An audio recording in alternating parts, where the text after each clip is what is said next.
दोस्तों, आज अमेरिका की तरफ से कुछ ऐसा किया गया है जिससे ये बात साबित हो जाती है कि अमेरिका भरोसे लायक देश नहीं है और अमेरिका बिल्कुल भी नहीं चाहता है कि भारत अपने हथियारों को बना पाए। दरअसल पूरा मामला कुछ इस प्रकार है कि हमारी वायुसेना की तरफ से 83 तेजस फाइटर जेट का ऑर्डर दिया गया था, जिनकी डिलीवरी हमको फरवरी 2024 से मिलनी भी शुरू होने वाली थी। लेकिन अब ये डिलीवरी लेट होने वाली है क्योंकि हम अपने तेजस फाइटर जेट में जनरल इलेक्ट्रिक द्वारा बनाया गया F404 इंजन का इस्तेमाल करते हैं। 83 तेजस के ऑर्डर के तुरंत बाद ही HAL की तरफ से जनरल इलेक्ट्रिक को 75 इंजन का ऑर्डर दे दिया गया था और इन इंजनों का इस्तेमाल हम अपने ट्रेनिंग वर्जन के तेजस फाइटर जेट में करने वाले थे। इस ऑर्डर के बाद HAL की तरफ से 99 और इंजनों का ऑर्डर जनरल इलेक्ट्रिक को दिया गया था, जिनकी डिलीवरी हमको इसी साल अगस्त के महीने में मिलनी शुरू होने वाली थी। लेकिन अभी तक भी हमको ये इंजन नहीं मिल पाए हैं, जबकि जनरल इलेक्ट्रिक की तरफ से लगातार साउथ कोरिया को इंजनों की सप्लाई की जा रही है। साउथ कोरिया जनरल इलेक्ट्रिक के इंजन का इस्तेमाल अपने FA-50 फाइटर जेट में करता है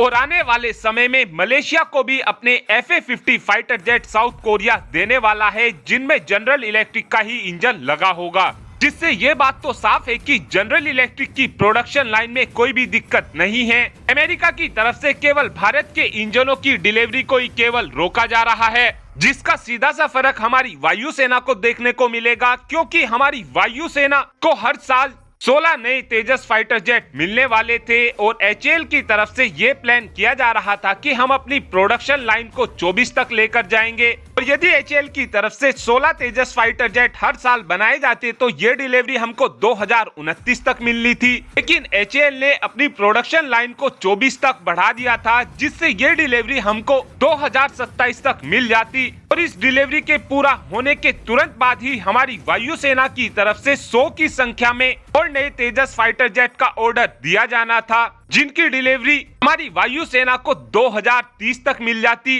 जिससे हमको दूसरे देशों से फाइटर जेट को इंपोर्ट करने की जरूरत नहीं पड़ती और ना ही हमको MRFA डील के ऊपर इतना ज्यादा निर्भर रहना पड़ता। और जब इंजन की डिलीवरी लेट होगी तो इस बात की उम्मीद की जा रही है कि हमारी वायुसेना की तरफ से 100 नए तेजस फाइटर जेट के ऑर्डर को ना दिया जाए, जिससे होगा क्या कि हमारी MRFA डील के होने के चांसेस लगातार बराबर बने रहेंगे। इससे ये बात साफ है कि अमेरिका की तरफ से लगातार इस बात की कोशिश की जा रही है कि तेजस फाइटर जेट के प्रोडक्शन को नाकामयाब किया जा सके। अमेरिका की ये हरकत कहीं ना कहीं ये भी दर्शाती है कि भारत को जल्द से जल्द इंजन के क्षेत्र में आत्मनिर्भर होना ही होगा, नहीं तो अमेरिका जैसे देश ऐसे ही हमको पीछे हटाने की कोशिश करने में लगे रहेंगे। लेकिन आप कहेंगे कि हम फ्रांस से भी तो इंजन ले सकते थे, तो आपको बता दें कि फ्रांस भी कुछ कम देश नहीं है, क्योंकि जब हमने अपना मिराज 2000 फाइटर जेट फ्रांस से अपग्रेड कराया था तो उस समय फ्रांस ने भी भारत को खूब दबाकर लूटा था।